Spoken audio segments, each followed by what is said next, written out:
బ్యూరోక్రాట్గా అటువంటి థ్రిల్ ఉందా మీకు? ఉంది కదా, ప్రకాశం జిల్లాలో మంచి పేరు తెచ్చుకున్నారు. కానీ ప్రజలకి తెలియంది, రోజు థ్రిల్ అంది, లక్షలాది మంది కొన్ని సందర్భాల్లో కోట్లాది మంది జీవితాన్ని ప్రభావితం చేసే పని వేరే జరుగుతుంది. ఉదాహరణకు ఒక చిన్నది, ఎంఎంఆర్ వ్యాక్సిన్. ఈ దేశంలో సరిగ్గా ఆ వ్యాక్సిన్ సామాన్యులకు అందకపోవటం చేత ప్రతి ఏడాది 2-3 లక్షల మంది అంగవైకల్యంతో పుట్టేవారు. రుబెల్లా అనే వ్యాధి, జర్మన్ మీసిల్స్. తల్లి గర్భంలో పిండం ఉండగా ఆ వ్యాధి సోకినట్టయితే తల్లికి అంతా 2 రోజులు అంతా నార్మల్గా అయిపోతుంది, కానీ బిడ్డ అంగవైకల్యంతో పుట్టవచ్చు. ఆ వ్యాధి టీకా ఉంది. ఆ టీకా అందరికీ అందాలని నేను 19 ఏళ్ల పాటు శ్రమ చేశాను. చివరికి జరిగింది. రెండో కంటికి తెలియదు. ఎంతమంది దానివల్ల లాభపడ్డారో, ఈ దేశంలో ఎంతమంది అంగవైకల్యం రాకుండా పోయిందో నాకు తెలుసు. కానీ ఒక వ్యక్తిని చూసారే, వ్యక్తి ప్రాణాలు కాపాడిన తృప్తి నాకు ఉండదు. దానికించి ఎదగాలి మనం. ఈ దేశంలో పుట్టిన బిడ్డలకి ఆ కారణం వల్ల అంగవైకల్యం లేకుండా చేయడం అంటే, దానిలో భాగస్వామి అయితే ఆ తృప్తిని పొందడం నేర్చుకోవాలి. అంటే డాక్టర్ నుంచి బ్యూరోక్రాట్ నుంచి పొలిటీషియన్, 3 రకాలుగా మీరు రూపాంతరం చెందారు. అంతేకాకుండా పౌర సమాజ నేతగా చాలా పనులు సాధించాం. చాలా లోక్సత్తా ఉద్యమం సాధించిన చాలా విజయాలు రాజకీయం వల్ల కాదు. ఉదాహరణకి పెట్రోల్ బంకుల్లో, తూనికల్లో మోసాన్ని అరికట్టడం వల్ల, లోక్సత్తా చేసిన ప్రయత్నం వల్ల ఏడాదికి 1,00,000 కోట్ల రూపాయలు ఆదా అవుతుంది మన వినియోగదారులకి. ఇప్పుడంతా పెట్రోల్ సంక్షోభంలో ఉన్న ప్రపంచం అంతా కూడా. ఏడాదికి 1,00,000 కోట్ల రూపాయలు. మీరు ఎన్ని జీవితాలు తపస్సు చేస్తే అంత డబ్బుని దేశానికి ఆదా చేయగలరు? కానీ కనిపించదు అది. అవును, కనిపించదు అది. సో అంటే ఓవరాల్గా మిమ్మల్ని మీరు విశ్లేషణ చేసుకుంటే ఏం చెప్తారు ఈ మూడిట్లో? మిమ్మల్ని మీరు లోపలికి వెళ్ళి చూసుకుంటే, పౌరసత్వాన్ని పూర్తిగా నమ్మిన మనిషి ఒక వ్యవస్థలో ఉన్న లోపాలను సవరించి మార్పులు తేవడం కోసం సమాజాన్ని సమాయత్తం చేసి కొన్ని చిన్న చిన్న విషయాల్లో విజయాన్ని సాధించిన మనిషి, చాలా పెద్ద విషయాల్లో ఇంక విజయం రాలేదని ఆరాటపడుతున్న మనిషి. అంటే మీరు ఇంకా ఆ లీడర్షిప్ పట్ల మీరు ఇంకా అది ఇంపార్టెంట్ అంటారు, పొలిటికల్ లీడర్షిప్? ఖచ్చితంగా. ఇప్పుడు ఇందాక మీరు అడిగారు బ్యూరోక్రాటే పాలిటిషియన్ అని. మనం ఎంత తెలుగులో అనుకున్నా కూడా మనం గుర్తించాల్సింది ఏమిటంటే, తుది నిర్ణయం ప్రజాస్వామ్యంలో ప్రజల చేతుల్లో ఉంది.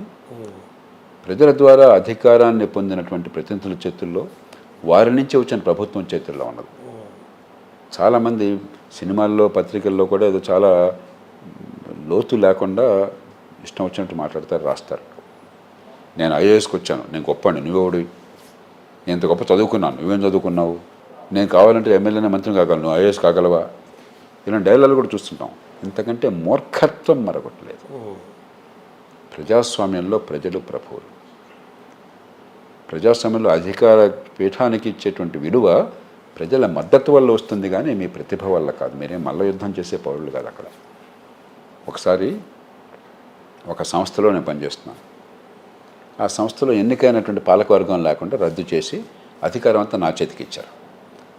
ముఖ్యమంత్రి గారి దగ్గరికి వెళ్ళి, నేను ఎన్నికలు పెట్టండి అన్నట్టు. అధికారం అంతా మీ చేతుల్లో ఉంది కదా, ఎన్నికలు ఎందుకు మీకు?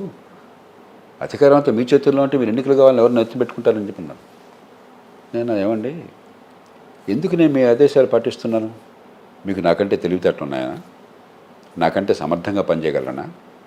లేకపోతే నాకంటే గట్టిగా నిబద్ధతతో పనిచేయడానికి సిద్ధపడేవాడినా? కాదు. మీకు రాజకీయంలో ఉన్నప్పుడు కొన్ని తప్పదు. ఎందుకు అంటే, ఎందుకు అన్నాడు. ప్రజలు మీకు మద్దతు ఇచ్చి అక్కడ కూర్చోబెట్టారు. ప్రజాప్రతినిధి, ప్రజల ఓటుగా మీకు ఆ లెజిటిమసీ ఉన్నది. ఎందుకు మరి నా పాలక వర్గానికి ఆ లెజిటిమసీ లేకుండా చేస్తున్నారు మీరు అంటే? ఆయన ఏందే బట్టతలకి మోకాలు లంకేస్తున్నాడు అని చెప్పి ఎన్నికలు పెట్టేశాడు. ఆయన ఎన్నికలు పెట్టేశాడు. అంటే ఒక ప్రజాప్రతినిధిగా మీ ప్రజల తరపున ఉన్నారు అక్కడ, అంతే కదా మీ దాని సారాంశం. అక్కడ నేను అధికారిగా ఉన్నాను. అవును. అలా కాకుండా సభ్యులు ఎన్నుకున్నటువంటి పాలకవర్గం కావాలని నేను కోరుతున్నాను. అవును. అంతేగా నేనేమండి. సో పొలిటికల్ వాడు చెప్పిందంతా గుడ్డిగా తలవపటం కాదు. అవును. వాళ్ళని ఒప్పించే నేర్పరితనం కావాలి, చిత్తశుద్ధి కావాలి, మీకు విశ్వసనీయత కావాలి. కానీ వాళ్ళు లేకుండా రాజ్యం నేను చలాయిస్తానంటే చలాయించారు కదా చాలాసార్లు. ఎన్నోసార్లు కార్పొరేషన్లో అధికారులు చలాయిస్తారు, ఎన్నోసార్లు జిల్లాల్లో జిల్లా పరిషత్ లేకుండా అధికారులు చలాయిస్తారు. అద్భుతాలు చేశారా మీరేమన్నా? గొప్ప పనులు సాధించారా?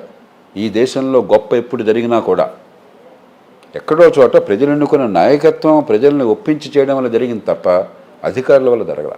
సో దాన్ని మాకు ఒక సుప్రీంగానే చూడాలి మనం. ఖచ్చితంగా. లేకపోతే ప్రజాస్వామ్యం అంటే మన నమ్మకం లేదన్నమాట.